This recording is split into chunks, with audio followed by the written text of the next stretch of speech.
Good morning વિદ્યાર્થી મિત્રો. દોસ્તો, એનએમ સ્કૂલની અંદર પણ છોકરાઓની જેમ છોકરીઓ પણ બહુ ઉત્કૃષ્ટ પરિણામ લાવે છે. આજે આપણી જોડે પવિત્ર નામની વિદ્યાર્થીની છે કે જેણે વારાઈ સ્કૂલમાં અભ્યાસ કરેલો અને હવે એનએમ સ્કૂલમાં ભણી રહી છે. જેના ફિઝિક્સ જેવા વિષયમાં 44 માર્ક્સ છે. કઈ રીતે સ્કોર વધારવો જોઈએ, કઈ રીતે મહેનત કરવી જોઈએ, પણ આપણને બહુ સરસ મજાની વાત કહેશે.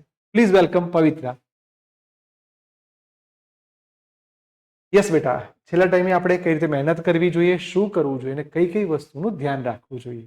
મોસ્ટલી બધાના એમસીક્યુમાં જ વધારે માર્ક્સ કપાતા હોય છે, એટલે આપણે એમસીક્યુમાં વધારે ભાર આપવો જોઈએ અને ચેપ્ટર વાઇઝ એમસીક્યુ સોલ્વ કરતા રહેવું જોઈએ. બહુ સરસ વાત કરી કે ઘણી બધી વાર કેવું થાય કે બહુ બધા એમસીક્યુ ભેગા થાય એટલે કન્ફ્યુઝ થઈ જવાય. હા.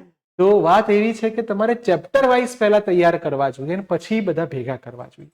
ઓકે, એમસીક્યુ લખીને કરવા જોઈએ, સ્પીડ સાથે કરવા જોઈએ, પછી તમારી એક્યુરસી આવશે. એ સિવાય એટલે બેટા આપણે એમસીક્યુ સોલ્વ કરીએ ત્યારે ટાઈમ મેનેજ કરીને એમસીક્યુ સોલ્વ કરવા જોઈએ, કેમ કે કોમ્પિટિટિવ એક્ઝામ જેડબલઈ નીટ વગેરેમાં ટાઈમ લિમિટેડમાં એમસીક્યુ વધારે સોલ્વ કરવાના આવતા હોય છે.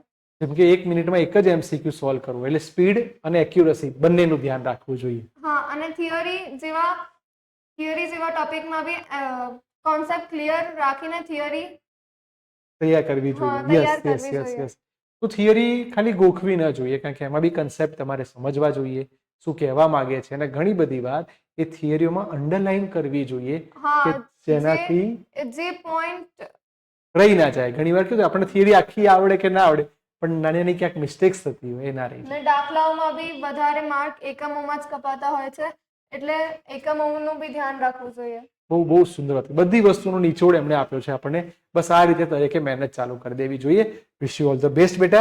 ખૂબ સરસ પરિણામ, ખૂબ સરસ મહેનત કર.